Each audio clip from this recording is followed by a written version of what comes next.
Okay, so this is the first episode of Killcast and whatnot, and I'm really honored and excited to have my visual communication teacher here with me today. And okay, so I guess some general questions first. So, what's your name? Where are you from? And where does your interest in visual communication stem from? Hello, thank you for having me. I'm Professor Gianni, and I'm teaching here at John Cabot University. And my interest in visual communication comes from my formal education, my job as a filmmaker. So I started doing film about 12 years ago. And that's where I started doing visual research for my films and understanding some of the filmic visual language and how that relates also to other mediums such as fine art, photography, and so from there I expanded my interest in the visual world and visual communication.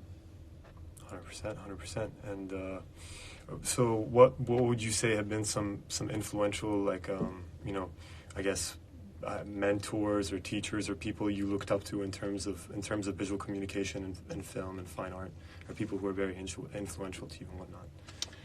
Well, definitely my film professor from grad school. I studied at Columbia University, and he came from the painting background. Wow.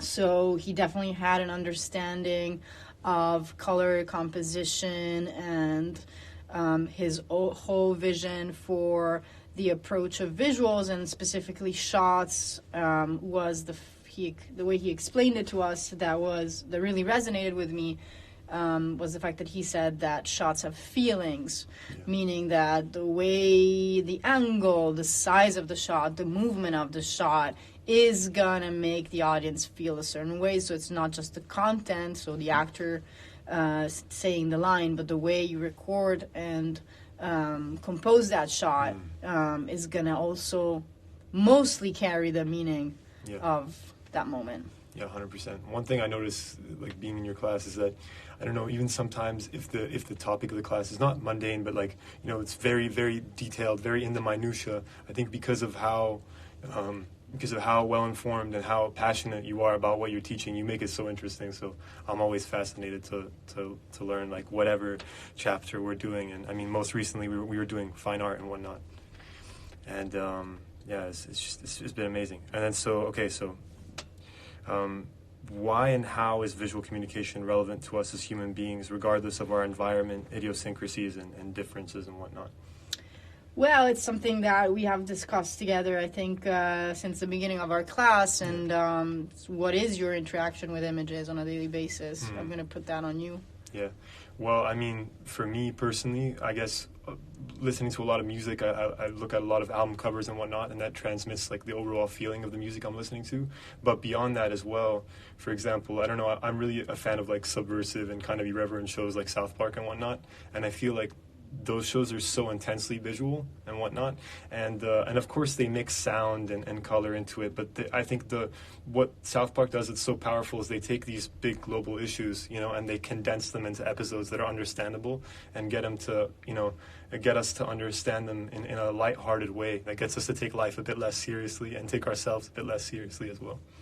So that's But even just sitting here next to you, you have a T-shirt that has an image on it. That's true. Of the shark. And I'm looking at your laptop, and you have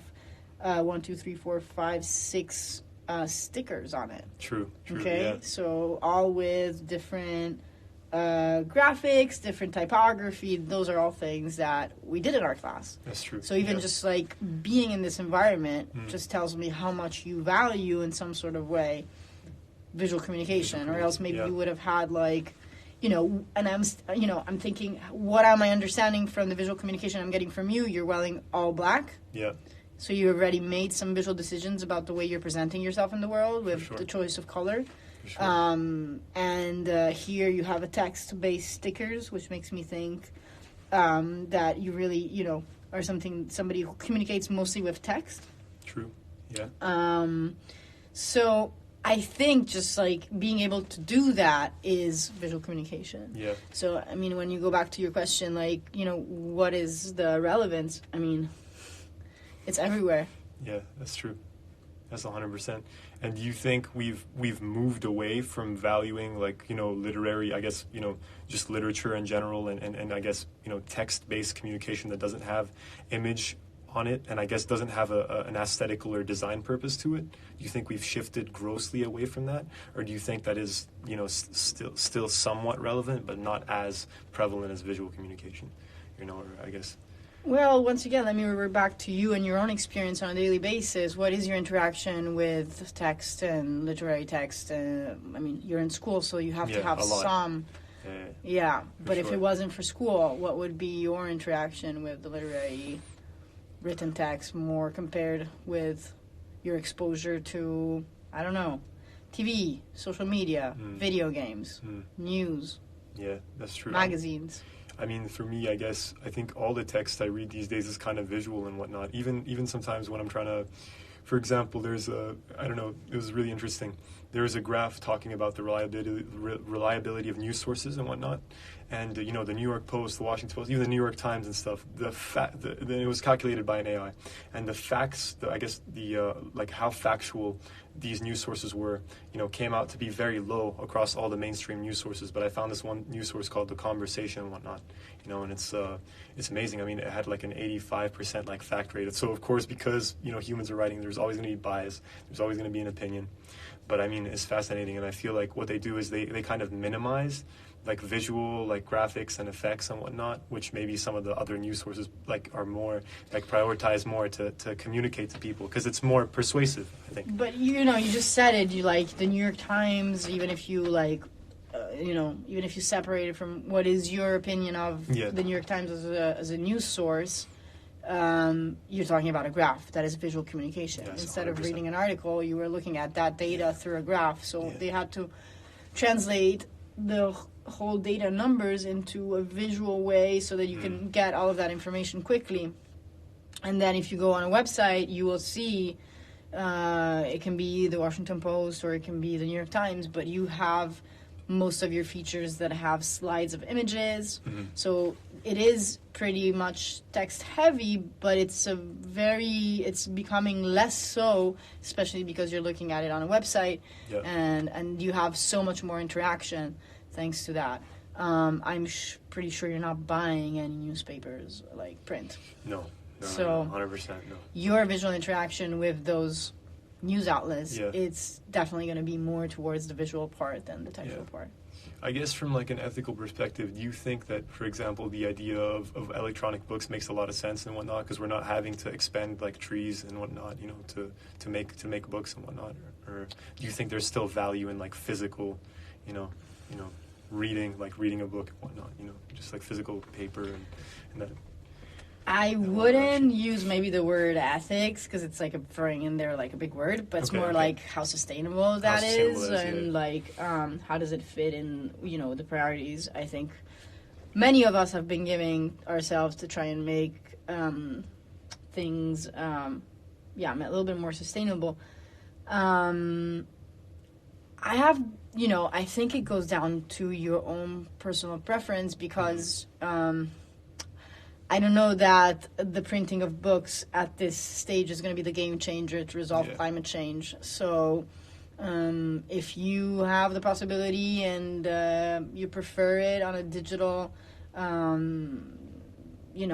tablet, that's really up to you. I'm a person that, for example, needs to underline and have a physical copy, and I like my library, so I buy the book. It's an object that I like.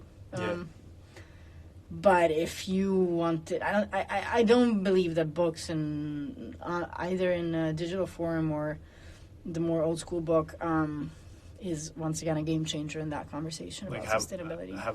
You don't believe that they have like a drastic effect on they have a very small effect.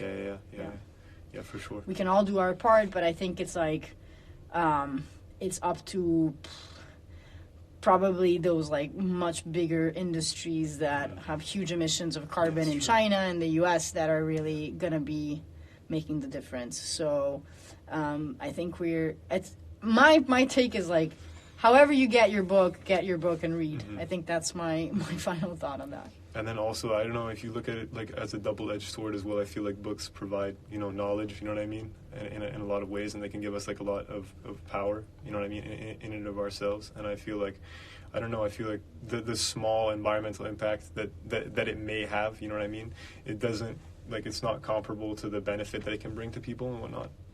I feel like. Yeah, if you're scared about the impact it has on the environment, there's many, many ways to go around it. You can go to a library and you don't have to buy second-hand books. I really don't know that is the main concern I would have thinking about buying a book. The environment, yeah, 100%. And then, so what are some of the fundamental elements that the best marketers and advertisers pay attention to when crafting propaganda for products, services, or amenities and whatnot? Are they providing propaganda? Well, not propaganda, but I guess I just wanted to use a different word as to like, advertising and whatnot, commercials, or I guess, but in some sense it does feel like propaganda to me, because it feels like, okay, propaganda's purpose is to indoctrinate. That's true. It's not as, malicious, I guess, from an advertiser or a marketer's perspective, but I still feel like they're trying to transmit something that's going to get in our heads and that's going to allow us to like interact with their product or their service or the amenity that they're advertising their product. I mean, that's the purpose of the advertisement. And if it's framed as advertising, then you know what the purpose of that visual text is. And I'm not sure what you mean by propaganda. Propaganda of what, where. I think for that kind of like, to me, words have very strong meanings, and I tend to be specific when I use them. Propaganda has a very big weight behind it. Yeah, that's so true. I want to make sure that you have a clear idea of what kind of propaganda we're talking about, in which geographical location, because that changes based on. So I think advertising is pervasive. It's everywhere. I think we interact with it. We have this.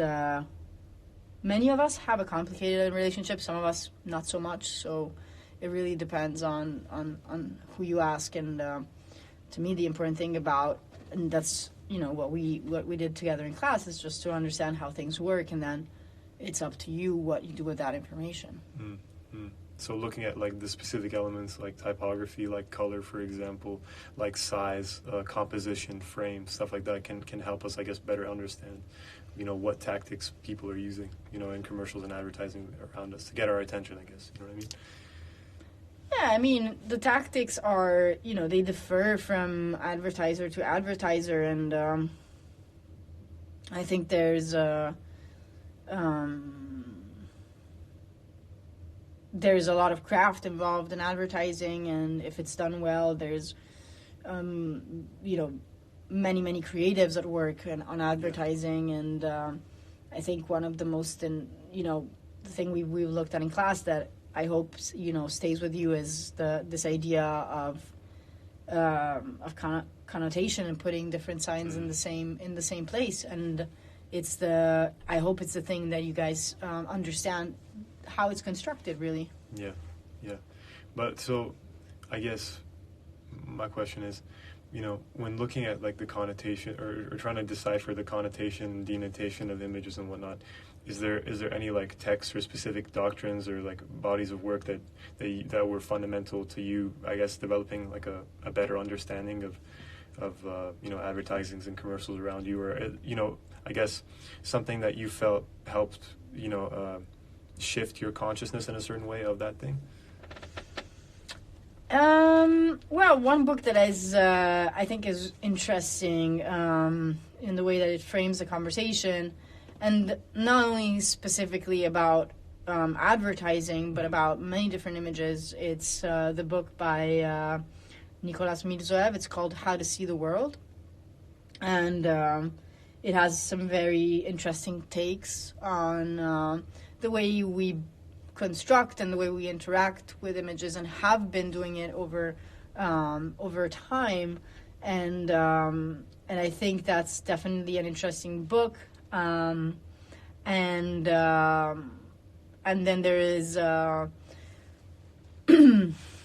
there's a lot of like, even in filmmaking, in the way that certain filmmakers talk about the way they craft their movies. It has a lot to do with the way we reinterpret the world. So it has a lot of information about how we interact and how we tell the story of ourselves to us, and how we reflect ourselves. It's kind of like this kind of mirroring and constructing of the reality. So yeah, I would say those. And then if you're going to keep going with your communication studies, you're probably going to be reading at some point Practices of Looking, which is another great book.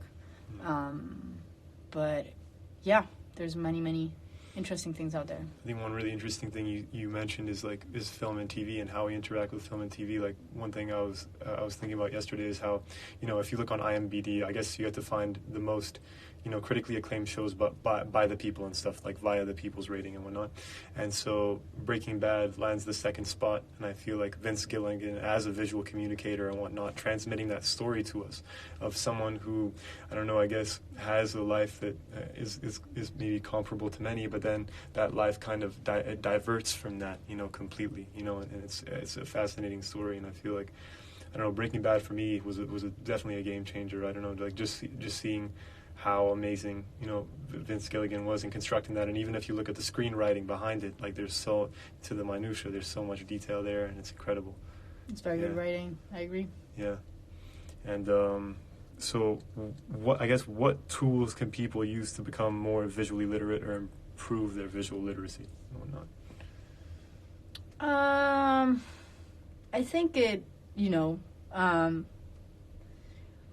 very much what we're doing in class, understanding the power of visual components such as color, such as composition and typography, and just the power of certain symbols and signifiers, and but a general interest also in different kinds of media, and understanding that so much of what we're doing now is coming from the world of fine arts. So getting an interest for that, I guess, and an education in that, because that's really what so many current advertisers, visual artists are referencing. So I think being curious about that, and I think a little bit like, I think a lot of people are very mindful these days of what they're consuming, and we're talking about also visual, consuming on a visual level, because we call it binge watching, we call it, so I think that being mindful of what you're consuming on a visual level and how much you're consuming on a visual level is just a start, because I think that right now, that would be kind of like my starting tool, because we're exposed so much and we're overexposed that it's even hard to tackle the amount of inputs we're having on a daily basis. So I think that being able to regulate and then at that point, like, really try and discern what interests you, what you like, where your where your eyes go, and be more mindful of that. Yeah, and I guess part of that's being more selective as well, because as you said, I feel like we talked about this in class as well, is the formatting of how things are on social media, and even on YouTube right now, because YouTube's trying to compete with TikTok, the whole Reels format, where you're just looking through and scrolling through, kind of, I guess, I wouldn't say mindlessly, that's a bit harsh, but I'd say unawarely and whatnot, you know what I mean? And you don't really pay attention to how much content you're consuming, and because the algorithm knows how to target you with relatively what you're interested in, but also at a broader scale, kind of what you've been exposed to, I think that causes a gross dopamine overload, and sometimes I feel I don't know, so as someone who meditates quite frequently, I feel that when I don't meditate and when I am consuming a lot, or when I start my day just kind of getting blasts of dopamine from messages or even social media, it has a very detrimental effect on me. It doesn't affect me positively, but it's also an insidious thing, because I can't see the effect directly, but I feel it later and whatnot, So I feel like that mindfulness is super important. Yeah. Yeah, there's a friend of mine that says that every time your eyes are on your phone, your soul leaves your body. So it takes a minute to put it back in, yeah? For sure, for sure. And I feel like, as you said, I mean, there's so much power in social media. Like, it is a tool, fundamentally. I don't think it's all good or all bad. You know, I think at one point, I remember just kind of detaching from social media really intensely because I don't know, I just took a distance because I felt like it was weird. Like, I would talk with people via social media, and then things wouldn't even be the same in real life. You know what I mean? And that there was such a dissociation there, and that really freaked me out. You know, so that was definitely powerful for me. And I don't know, watching shows like Mr. Robot. I don't know if you that to me was amazing, an amazing show because I feel like it showed how disassociated and isolated we can become from the world and kind of the effect of that and whatnot, you know. And I feel like Elliot is really kind of a caveat for that situation. And yeah, so I guess, what impact do you hope to leave on your students and the people you interact with as a visual communicator, you know what I mean, in your filmmaking practice as well? I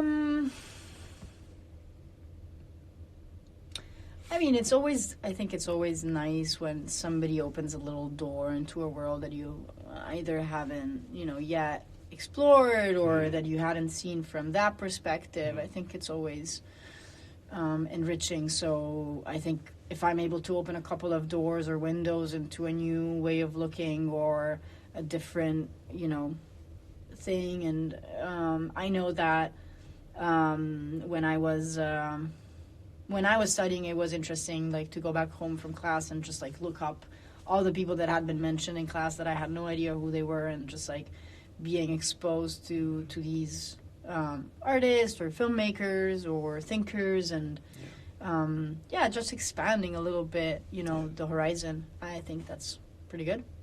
100%. I mean, I just feel like even from the information you expose us to in class, there's such a wide array of information and such a wide variety from so many different topics and whatnot. I can say that honestly, so far, I feel like I've learned more from this class than a lot of other classes I've been to, throughout my time, and it's just amazing. Like, sometimes I'll come with a certain idea and whatnot, and I wouldn't say I'd be fixed in that idea, but I would be, like, partially convinced for sure, and then you'll completely, like, expand upon that. Like, I remember there's this one time where I was convinced of something in terms of, like, design, and you were talking about how design can also be the democratization of something, beautiful for everybody, and I thought that was really special, and I don't know. I feel like sometimes, I don't know why, but I tend to look at things not in a dystopian lens, but sometimes with a bit of pessimism and cynicism. You know what I mean? And I feel like, I don't know where that comes from, but I feel like I also like to see, how the world is, like, positively progressing and whatnot, and also the power of perception too. You know what I mean? In all of that, yeah. Well, that in a way, if you're talking about visual communication, in a way, that's a lens through which you're looking at the world. Yeah. And it's you can take those lens and replace them with something else. Exactly. and it will reveal a different world, like, in the sense that when we're talking about visual text, they have their own ideology behind and their own agenda, but we have it in looking also. We have our personal, like, bias when we're looking. For sure. And it's interesting to realize, that there are multiple interpretations of a visual text, but there's also multiple ways of looking. Yeah, 100%. Like, I think what you were talking about to me as well was, not just the value of being, someone who broadens other people's horizons and gets their horizons broadened by information in general, but also being an inquirer in the sense of, like, kind of looking into what the connotations and denotations of everything are. And I feel like that capacity to be critical is, like, super important, and I feel like it can bring us to a deeper understanding. Like, there's this whole, what's it called, like, adage of this farmer and this his apprentice and whatnot, and how the farmer, and the apprentice would constantly debate each other, like, but in a pretty healthy way and whatnot, and they would, get to a deeper understanding of reality together. But then eventually the apprentice stopped questioning what the farmer was giving him as a reality, and so the farmer said, "You have to go away now, because it seems like you're just accepting the reality that I'm presenting you, and I want us to help each other get to a deeper understanding of reality together." Yeah. Yeah, 100%. I'm like, I make a selection, so I'm already curating my class. So it's interesting to go and look at the same things I'm talking about and find people that say different things about it. Yeah, 100%. And I feel like because there, I mean, our class is a decently large group. I feel like we have people with all sorts of different perspectives. You know, I remember that one time where it was with I think Arthur Jaffa's video, like love is the message, death is the message. When we watched it, I remember everybody had, like, the class was kind of split into two, you know, and that was amazing to see how. And then there was two people who were kind of like the gamuts of each, you know, kind of stance on it. You know what I mean? The one who said, actually, this is an amazing expression of art, and I feel like it you know, goes past the binary. And then the person who said, well, I'm not sure if this can qualify as fine art and whatnot, you know. And I feel like, yeah, It's important to have those conversations, and I think it's important to defend your opinions and your view of the world, but at the same time, be open to also the other person's point of view, because it's also enriching to see it from the other perspective. So I think that being open to having those conversations, and in an open way, and in a way, I think mostly where you don't have to convince the other person, where you're just like, this is what I'm thinking, and the other person is like, this is what I'm thinking. And sometimes you can, you know, like you were saying, you can shift a little bit your point of view, or reinforce where you're coming from. Who knows? 100%. Like, I think one thing that I took out of what you said is this whole idea of, you know, you may have a certain opinion that's very, like, set, or a certain stance or bias about something, and, you know, it's so important to look at the other side, because they I don't know, it's said that, like, the reality will kind of exist in a gray zone that compounds the reality that you might be against, you know what I mean, or you might be contrary to, and the reality that you believe, you know. So you have to, like, face what's contrary to you as well. And I think that's kind of the danger of social media sometimes, is when we're just aggregating, you know, when the algorithm is aggregating information that's only pleasing to you and stuff, and it's constantly kind of, you know, fed to you, then that perception of reality becomes so strong that you forget to see other people's perspectives. You know, you kind of become isolated in your own stance. And I feel like, I don't know, that's kind of like a big part of this, why I'm doing this podcast, is kind of to not only, I guess, you know, give enriching knowledge to people, but also to get to deeper understandings myself, and to expand myself, you know what I mean? For sure, yeah. You should invite people you don't agree with then. Yeah, 100%. 100%. For sure. But I'm trying to think of, I don't know if there's people I really disagree with. I guess there's people who, for a reason or another, it's not that I don't get along with, but I guess certain mannerisms or certain habits about them, like, kind of put me off and stuff. Would that qualify, you think? Yeah?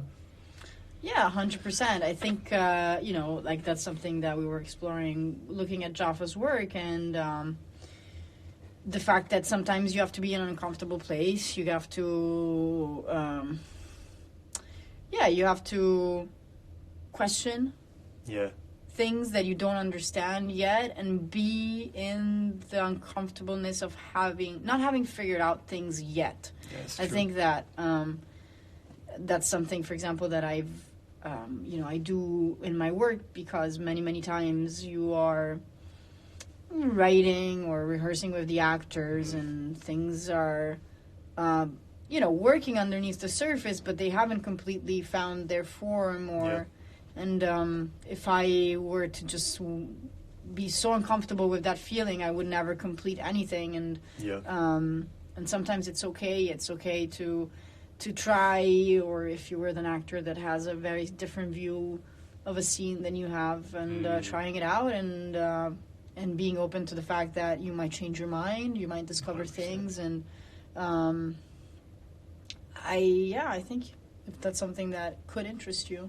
Yeah, 100%. I think personally it's always been interesting.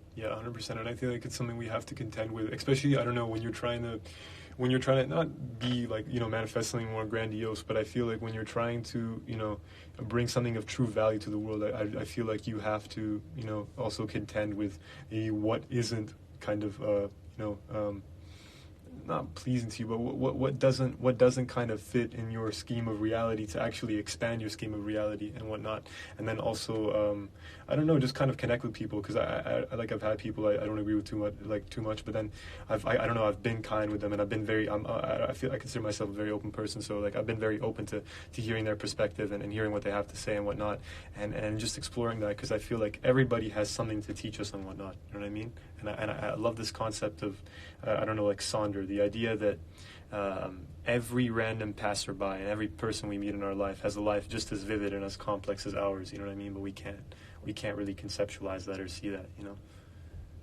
Absolutely, 100%. Yeah.